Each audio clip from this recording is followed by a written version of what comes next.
سكور 455 معقول ولا ايه؟ وانا حاليا شغال في كي اس اي في اي تي، مرتب سنوي حوالي 58 الف دولار سنويا، اجي ولا لا؟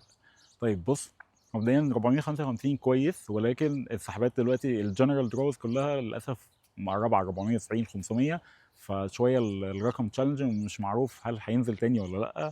فعشان تزود فرصتك اكتر، انت الاحسن ان انت تعمل فرنش. دي حاجه. الحاجه التانيه بقى، انت مرتبك 58 الف دولار في السعوديه. انا ما اعرفش انت عايش لوحدك ولا لا، لو معاك ناس فانت بتدفع رسوم مرافقين وكلام من ده. بس في الاخر لو هم بيصفوا لك ال 58 اوكي.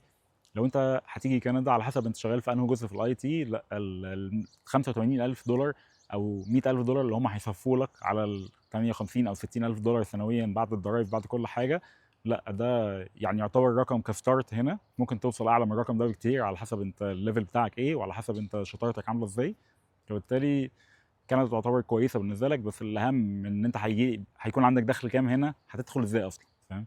فانت رتب تاني امورك، شوف تقدر تزود النقط دي ازاي، تقدر تزود فرصك ازاي. الفرنش ممكن يبقى فرصه بالنسبه لك، بس وساعتها لما تيجي هنا ممكن بقى تتطور اكتر في الشغل، وهيبقى مرتبك احسن من كده بكتير كمان.